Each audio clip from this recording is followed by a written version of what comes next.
안녕하세요. 2025년 6월 미국 경제지표, 그 최신 자료들을 빠르게 살펴보는 딥다이브 시간입니다. 이번에 나온 자료들 보니까요. 뭐랄까, 경제가 한 방향으로 딱 가는 게 아니고 여기저기 좀 다른 신호들이 막 섞여 있는 것 같아요. 그렇죠? 강한 부분도 있고 또 약한 부분도 있고 심지어 완전 반대 방향으로 움직이는 것 같기도 하고요. 그래서 저희가 오늘 할 일은 이 복잡하게 얽힌 데이터들 속에서 정말 중요한 핵심만 딱 뽑아내서요. 당신이 지금 경제가 어떤 상황인지 좀 명확하게 감을 잡으실 수 있도록 돕는 겁니다. 네, 흩어진 퍼즐 조각 맞추듯이 한번 큰 그림을 같이 보시죠. 바로 시작해볼까요? 자, 그럼 고용지표부터 좀 볼까요? 신규 실업수당 청구 건수, 이게 23만 6천 건이면 뭐 역사적으로 보면 여전히 낮은 거잖아요. 그럼 기업들이 사람을 잘 안 자른다는 좋은 신호 같은데 네, 맞아요. 그 수치 자체만 보면 그렇죠. 근데 동시에 봐야 할 게 바로 연속 실업수당 청구 건수인데요. 이게 지금 197만 4천 건까지 올라갔어요. 거의 뭐 2021년 11월 이후 최고치거든요.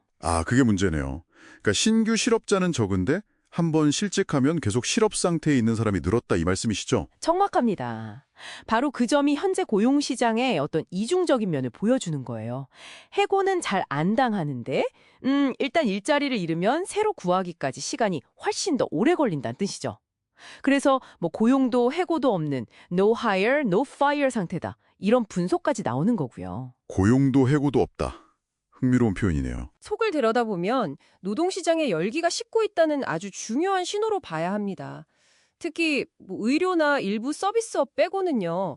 예를 들어 기술 분야나 금융 쪽 아니면 이제 막 졸업한 친구들 있잖아요. 그런 분들한테는 더 차갑게 느껴질 수 있는 상황이에요. 그렇군요. 이게 단순히 숫자만 봐서는 모르는 온도차가 확실히 있네요. 그럼 소비 쪽은 어때요? 그 주간 소매 판매 지표 같은 거 보니까 소비 증가세가 좀 꺾인 것 같던데요.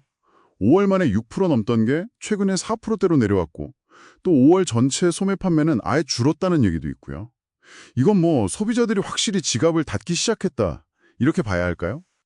일단 상품 소비, 특히 뭐 옷이라든지 가전제품처럼 당장 꼭 필요하지 않은 것들이요. 이런 재량 소비재 쪽은 확실히 약해지는 모습이 보여요. 그리고 이게 재미있는 게 중국에서 미국 서부 항만으로 들어오는 그 해상 운임 있잖아요.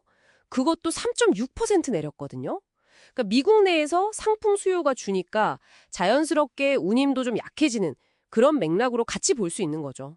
상품 수요 감소가 운임 하락으로도 연결되는군요. 네. 근데 여기서 또 진짜 흥미로운 지점은 뭐냐면요.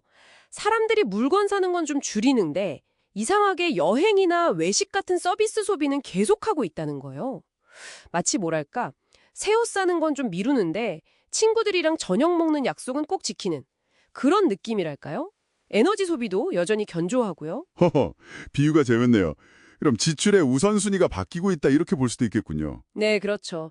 지출의 무게중심이 상품에서 서비스나 경험 쪽으로 좀 이동하고 있다. 이렇게 해석할 수 있습니다. 알겠습니다. 자, 그럼 주택시장으로 넘어가 보죠. 모기지 금리가 4주 연속 내렸다고 하던데 6.77%면 그래도 꽤 내려온 거 아닌가요? 이 정도면 집 사려는 사람들이 좀 움직일 법도 한데 실제로는 구매 신청이 오히려 줄었다면서요. 이건 좀 의외인데요. 네, 금리가 내린 건 분명 좋은 소식이죠. 하지만 여전히 너무 높은 집값 자체가 그게 거대한 구매 여력의 벽, 어폴더빌리티 월로 작용하고 있는 거예요.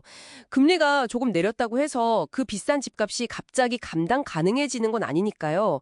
그래서 재융자 신청은 조금 늘었는데 신규로 집을 사겠다는 움직임은 오히려 주춤한 거죠. 금리보다 집값 부담이 훨씬 크다는 거군요. 맞습니다. 다만 여기서 좀 눈여겨볼 만한 변화는 있어요.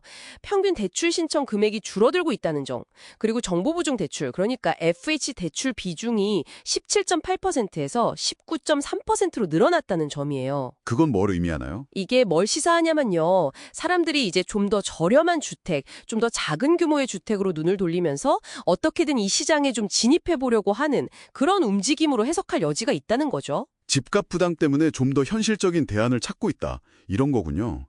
근데 참 이상하네요. 다른 부문들은 이렇게 좀 식어가는 분위기인데 에너지 쪽은 완전 딴판이라면서요. 원유 재고가 예상보다 훨씬 많이 줄었다고요?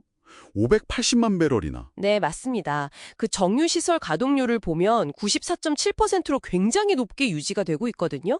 이게 뭘 뜻하냐면 여름철 드라이빙 시즌이잖아요. 그래서 휘발유나 항공유 같은 운송연료 수요가 아주 강력하다는 증거예요. 그 덕분에 국제유가도 배럴당 한 65달러 선에서 계속 지지를 받고 있고요. 이게 또 인플레이션 압력으로 작용하는 측면도 무시 못하죠. 수요가 근하니 가격도 버티고 인플레 압력도 계속된다. 네. 그리고 글로벌 무역 쪽에서도 보면 미국으로 들어오는 해상 운임은 약세를 보였지만 유럽으로 가거나 다른 지역으로 가는 운임을 오히려 강세를 보였어요. 지역별로도 온도차가 있는 거죠. 와, 정말 흥미로운 대조네요. 그러니까 전통적인 에너지는 계속 뜨거운데 그럼 소위 녹색 에너지, 예를 들어 태양광 쪽은 분위기가 정반대라고 들었어요. 거긴 가격이 막 폭락하고 있다면서요? 정확하게 보셨습니다. 태양광 산업은 지금 완전 극심한 공급 과잉 상태예요. 그래서 원료인 폴리실리콘부터 시작해서 완제품인 모듈까지 그냥 모든 단계에서 가격이 급락하고 있어요. 전형적인 디플레이션이죠. 주간 하락률만 봐도 0.7%에서 거의 3% 가까이 떨어지고 있으니까요. 심각한 수준입니다. 세상에 3%나요? 네. 이게 장기적으로 보면 에너지 전환에는 긍정적인 면이 있을 수도 있겠지만 지금 당장은 이 관련 기업들한테는 정말 엄청난 생존의 위협이 되고 있는 상황이에요. 그러니까 전통 에너지의 열기와 이 녹색 에너지의 냉기가 지금 동시에 나타나고 있는 아주 기묘한 상황인 거죠. 자, 오늘 이렇게 쭉 짚어보니까 2025년 6월 미국 경제는 정말 뭐랄까 여러 개의 얼굴을 동시에 보여주고 있는 것 같습니다. 고용시장은 겉과 속이 좀 다르고 소비는 상품이랑 서비스 간의 온도차가 뚜렷하고 주택시장은 금리가 내려도 높은 벽에 딱 막혀있고 또 에너지 분야는 전통과 녹색이 완전 극과 극의 상황을 보이고 있고요. 이게 정말 딱 분열된 경제라는 말이 맞는 것 같아요. 네, 맞습니다. 이렇게 서로 다른 방향을 가리키는 신호들이 많다는 건 그만큼 앞으로 경제가 어디로 흘러갈지 예측하기가 정말 어렵다는 뜻이기도 합니다.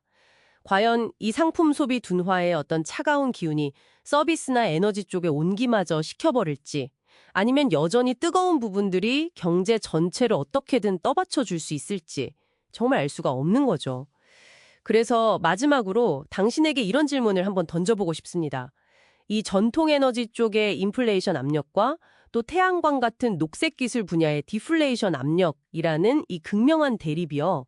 이게 앞으로 우리 경제 전반의 방향, 그리고 우리의 투자 결정, 더 나아가 정부 정책에는 과연 어떤 변화를 가져오게 될까요?